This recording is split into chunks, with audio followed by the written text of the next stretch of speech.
할렐루야, 성도 여러분, 오늘도 주님 주시는 은혜와 평강이 가득하길 간절히 기도합니다.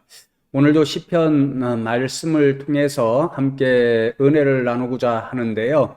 오늘은 시편 55편의 말씀을 함께 잠시 나누며 생각하면 좋겠습니다. 주중에 청년부에서 김현수 목사가 가장 좋아하는 찬양 이러한 주제로 인터뷰를 하러 와서 두 명의 청년들과 한 30분 가까이 인터뷰를 하며 이야기를 나누었습니다. 그때 제가 청년들로부터 받은 질문 가운데 하나가 코로나19로 인하여서 모든 것이 힘겨운 이때에 청년들이 어떻게 개인적인 경건에 힘쓸 수 있는가, 그러한 질문이었습니다. 그때에 제가 두 가지를 다 하는 말씀인데 추천해 드렸는데요. 개인적으로 하루에 10분이라도 하나님 앞에 기도하는 시간을 만들라, 그런 것이었고, 다른 하나는 성경 말씀을 조금씩이라도 묵상하라, 그 두 가지였습니다. 그리고 성경 말씀을 묵상할 때 제가 적극적으로 추천해 준 말씀이 바로 시편 이 150편의 말씀이었습니다. 왜냐하면 시편 150편 말씀을 읽어보면 우리 인생들이 겪을 수 있는 모든 종류의 희노애락을 경험하고 있는 믿음의 선배들이 하나님 앞에 그 희노애락을 어떻게 표현하고 있는지, 그리고 특별히 삶에서 경험하게 되는 수많은 문제들을 어떻게 해결하여 가는지, 그것을 교훈하여 주기 때문에 그렇습니다.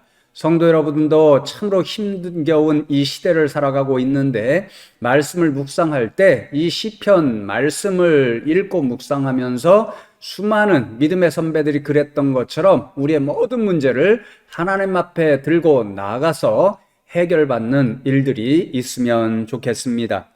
말씀드렸듯이 이제 오늘 저희가 나누는 시편 55편 말씀을 보면 여기에도 이 시편의 저자인 다윗이 경험하고 있는 문제를 어떻게 해결하고 있는지 그 지혜를 알 수가 있는데요. 이 시편을 읽으면서 우리는 또 다시 한번 다윗에 대하여 일상적으로 우리가 가지고 있었던 그런 편견을 깨어버릴 수밖에 없습니다. 우리가 흔히 다윗 생각하면 모든 행복의 요건을 갖췄던 부러운 대상, 이렇게 생각하는데요. 그런데 우리가 지금까지 수없이 다윗에 관한 이 시편 말씀들, 다윗이 지은 시편들을 나누면서 다윗은 결코 그러한 순탄한 인생을 살아간 사람이 아니었고, 엄청나게 수많은 어려움과 고통과 죽음의 이역과, 그래서 환난과 고난을 경험한 인생이었다라는 것을 우리가 보게 됩니다. 중요한 것은 그러한 순간순간에 다윗이 어떠한 믿음의 사람의 모습을 보여주는가, 그것을 우리가 본받아야 한다라는 거죠. 오늘 시편의 말씀에도 보면 다윗은 또다시 말로 저와 여러분에게 표현하기 어렵고 또 극심한 그런 고난의 현장 가운데 놓여 있고, 그래서 결국은 그것을 들고 하나님 앞에 토로하며 부르짖을 수밖에 없는 그런 연약한 인생의 모습을 보게 됩니다. 그래서 다시 한번 이 다윗이 오늘 시편 말씀을 통해서 겪고 있는 그 극심한 참담한 고난의 이야기가 무엇인지를 저와 여러분이 들으면서, 이러한 고난을 받는 것이 결국 인생의 모습이구나. 그런데 중요한 것은 이 인생에서 당하게 되는 모든 이 문제들, 어려움을 직면해서 우리가 믿음의 사람들일진데 어떻게 해야 되는가, 그것을 다윗의 모범적인 모습을 통해서 함께 교훈으로 얻으면 좋겠습니다. 먼저 이 시편을 지을 때에 다윗이 처했던 상황이 어떠했는가를 살펴보면 좋겠습니다. 4절에서 8절까지의 말씀을 보면 다윗이 지금 참으로 견디기 어려운 극심한 환난 가운데 처해 있는 것을 알 수가 있는데요. 4절 말씀만 제가 읽어드립니다. 내 마음이 내 속에서 심히 아파하며 사망의 위험이 내게 이르렀도다. 그렇게 다윗은 탄식합니다. 심히 아프다는 원어를 제가 찾아보니까요, 여인이 출산할 때 경험하는 그런 고통을 이야기합니다. 그러니까 지금 다윗은 심적으로 여인이 출산할 때 느끼는 그 극심한 고통을 느끼는 것과 같은 심한 고통을 맛보고 있다는 것이고, 그리하여 그 고통으로 인하여 자신이 곧 죽을 수도 있다라고 하는 그런 생각을 가지고 있습니다. 이런 생각에 접하게 되니까 5절 말씀에 보면 다윗은 자신이 헤쳐나가기 어려운 두려움과 공포에 사로잡혀 있습니다. 그리고 6절에서 8절 말씀을 보면 다윗은 자신이 될 수만 있다면 훨훨 날 수 있는 새가 되어서 지금 자신을 두려움과 공포에 빠뜨려 놓고 있는 이런 상황을 벗어나서 멀리 날아가 안식처, 피난처를 찾아 쉬고 싶다. 이러한 그러한 자신의 소망을 이야기합니다. 도대체 다윗은 무슨 이유 때문에 이토록 극심한 고통과 환난을 맛보고 있는 것일까요? 3절의 말씀을 보시면 이는 원수의 소리와 악인의 압제 때문이라. 그들이 죄악을 내게 더하며 노하여 나를 핍박하나이다. 하나님 앞에 그렇게 말씀을 올려드립니다. 이는 이것이 이유입니다. 내가 왜 이렇게 극심한 고통을 당하고 있는가? 그것은 원수 때문이다. 또 악인 때문이다. 그렇게 이야기합니다. 지금 원수가 있는데 온갖 악한 일을 모의하며 다윗을 죽이려고 하는 상황입니다. 그래서 다윗은 견딜 수 없는 괴로움을 맛보고 있는 것이고 죽을 수도 있다라고 하는 두려움과 공포에 사로잡혀서 도대체 어떻게 내가 이 상황을 이겨낼 수 있을까? 아무리 자신의 지혜로 생각해도 찾아내기가 어려운, 너무너무도 괴롭고 답답한 상황에 있습니다. 그런데 성도 여러분, 이렇게 다윗이 두려움과 죽음의 공포를 느끼게 되는 그 원수, 그를 그토록 어려움과 환난과 고통에 빠뜨리고 있는 원수의 정체를 알면요, 더 기가 막힌 상황이라는 것을 우리가 알 수 있습니다. 12절로 14절 말씀을 보시면 원수의 정체를 다윗은 이렇게 이야기합니다. 나를 책망하는 자는 원수가 아니라 원수일진데 내가 참았으리라. 나를 대하여 자기를 높이는 자는 나를 미워하는 자가 아니라 미워하는 자일진데 내가 그를 피하여 숨었으리라. 그는 곧 너로다. 나의 동료, 나의 친구요, 나의 가까운 친구로다. 우리가 같이 재미있게 의논하며 무리와 함께하여 하나님의 집 안에서 다녔도다. 지금 다윗을 죽음의 두려움과 공포로 밀어놓고 있는 원수의 정체는 본래 원수가 아니었습니다. 본래는 다윗을 미워하던 사람들이 아니었습니다. 본래 그들은 다윗의 동료였고 친구였습니다. 그것도 가장 신뢰하여서 모든 문제를 즐겁게 서로 의논하고 하나님께 예배하기 위해 함께 손을 잡고 교회, 성전을 찾았던 사람들이었습니다. 그러니 지금 다윗을 더 고통스럽게 만드는 것은 그런 사람들이 자신을 배신했다고 하는 그런 생각이었습니다. 차라리 처음부터 원수였고 차라리 처음부터 자신을 미워하는 사람들이었다면 당연히 이럴 수 있지, 이렇게 생각하며 참고 견딜 수 있었을 것입니다. 그런데 자신이 한때는 가장 믿었던 사람들, 가장 신뢰하며 중요한 문제들을 의논했던 사람들, 그래서 함께 손을 잡고 하나님 앞에 예배하러 갔던 그 사람들이 하루아침에 배신하고 원수가 되어서 자신을 죽이겠다고 하고 있는 상황이니 어떻게 이 사람들이 이렇게 할 수 있을까? 그런 생각에 사로잡히니까 너무도 견디기 힘든 상황이었습니다. 성도 여러분, 학자들은 이 상황이 압살롬이 다윗을 배신하였던 상황이었을 것이다, 이렇게 이야기를 합니다. 압살롬이 우리는 어떤 사람이었는지 잘 압니다. 참으로 예쁘게 생겼던 다윗의 아들이었습니다.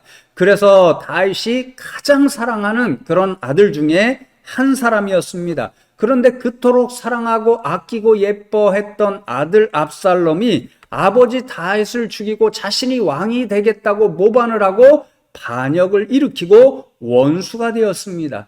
아버지로서, 한 인간으로서 정말 견딜 수 없는 그러한 상황이었습니다. 뿐만이 아니었습니다. 압살롬이 반역을 했을 때에 압살롬 편에 가담해서 하루아침에 자신을 배신하고 죽이겠다고 원수가 되었던 수많은 친구들, 동료이자 그러한 신하들이 있었습니다. 대표적인 사람이 아히도벨이라고 하는 전략가, 전술가였는데요.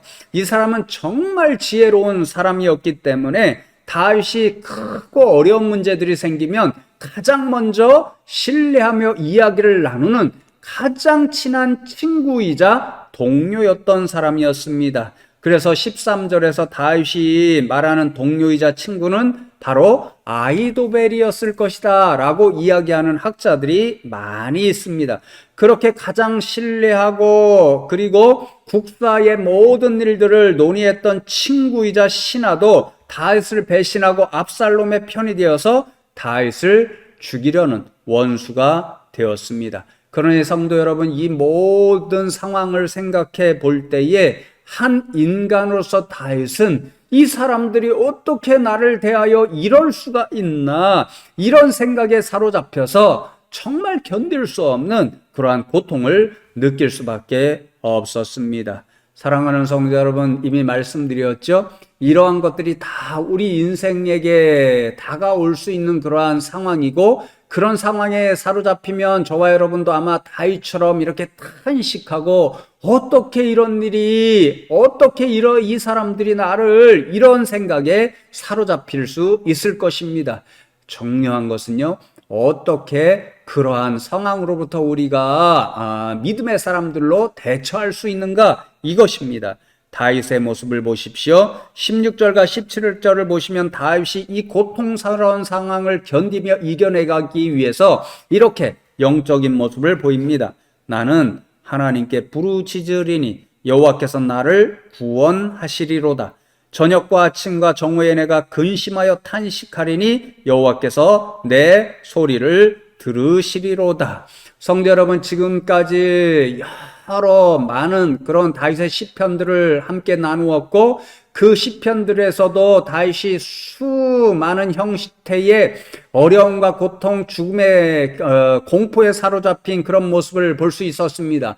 그때마다 그가 일관되게 보였던 신앙의 자세, 영적인 태도는 바로 하나님 앞에 나가서 부르짖어 기도하는 일이었습니다. 오늘 말씀에도 마찬가지입니다. 자신이 해결할 수 없고 자신이 벗어날 수 없는 엄청난 이 극심한 고통과 어려움과 답답한 상황 가운데에서 다시 행했던 것은요, 그 모든 것을 들고 하나님 앞에 나가서 부르짖어 기도하는 일이었습니다. 여러분, 왜 그가 이 모든 일을 벗어나는 그 가장 지혜로운 길로 기도를 찾은 것입니까? 그는 이렇게 고백하지요.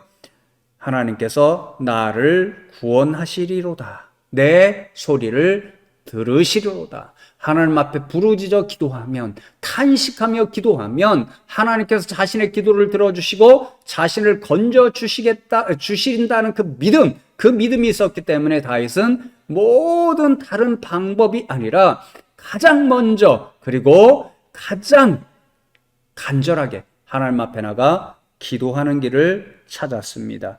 우리가 잘 아는 것처럼 하나님께서 이번에도 다윗의 믿음대로 그 기도를 들어주셨습니다. 그리고 이 모든 고통, 그리고 그를 사로잡았던 죽음의 두려움, 그 공포에서 다윗을 다시 한번 건져 주셨습니다.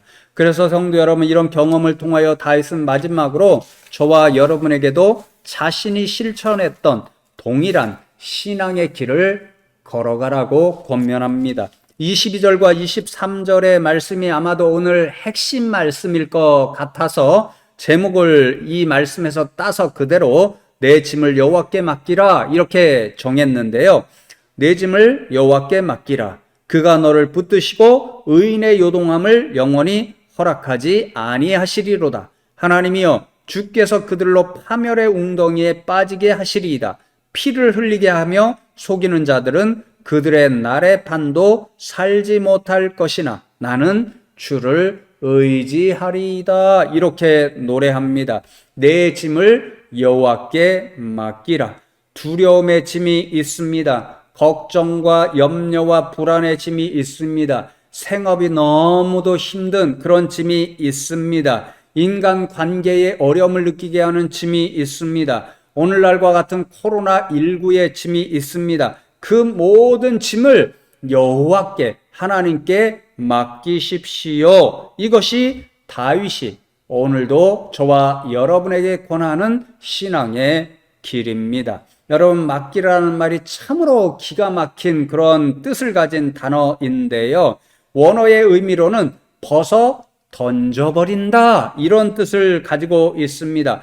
우리가 지고 있는 짐, 그래서 우리를 걱정하고 염려하고 불안에 빠뜨리는 짐, 때로는 다윗처럼 죽음의 두려움과 공포를 느끼게 하는 짐, 내가 여기서 도저히 벗어날 수 없겠다라고 하는 그런 감정을 느끼게 하는 짐, 그 모든 짐을 벗어서 던져버리라. 이것이 맡기라는 뜻입니다. 여러분, 도대체 누구한테 벗어 던지는 것입니까? 하나님께 벗어 던지는 것입니다. 그러면 본래 우리가 지고 있던 모든 짐을 이제는 하나님께서 지시게 되는 것입니다. 모든 두려움의 짐, 걱정과 염려와 불안의 짐, 생업의 짐, 인간관계의 짐, 그리고 코로나의 짐을 하나님께서 이제 저와 여러분을 위해서 대신 지는 것입니다. 그리고 하나님께서 그 짐을 가볍게 만들어 주십니다. 그래서 우리가 모든 짐을 벗어 던지고 그 짐으로부터 자유롭게 되고 해방의 기쁨을 만끽할 수 있는 길이 바로 하나님의 손에 달려 있습니다. 그래서 다윗의 마지막 신앙 고백이 무엇입니까? 나는 주를 의지하리이다. 나는 하나님만 신뢰하겠습니다. 이런 고백입니다. 인생을 신뢰하며 의지할 수 없다는 이야기죠. 왜냐하면 다윗이 지금 처해 있는 상황처럼 아무리 한때는 가까운 친구였고 아무리 신뢰할 만한 상황이었을지라도 어떤 상황이 되면 그런 가까운 인생은 언제든지 배신하고 원수가 될 수 있기 때문입니다. 많은 물질도 신뢰하고 의지할 대상이 아니라는 말씀입니다. 왜냐하면 그 아무리 많은 물질이라도 어쩌면 일순간에 사라질 수도 있고, 그리고 아무리 많은 물질이 있을지라도 얼마 전에 이건희 씨에게서 보는 것처럼 우리를 죽음이라고 하는 그 상황으로부터 건질 수가 없기 때문입니다. 우리가 가지고 있는 건강도 신뢰하고 의지할 것이 못됩니다. 우리가 가지고 있다라고 자랑하는 지혜와 지식도 신뢰하고 의지할 것이 못됩니다. 왜냐하면 결국 우리는 연약해져서 건강도 잃게 되고 지혜와 지식도 잃게 되는 연약해지는 것이 우리 인생의 본연의 모습이기 때문입니다. 그러니 여러분, 다윗은 이야기합니다. 결국 신뢰하고 의지할 대상은 하나님밖에 없습니다. 저와 여러분도 다윗이 권면하는 이 신앙처럼 모든 짐을 하나님께 벗어 던져서 맡기고 하나님만 의지하고 신뢰하는 이 믿음으로 이 어려운 시대를 능히 잘 헤쳐 나가실 수 있는 믿음의 사람들 다 되시기를 주님의 이름으로 축복합니다.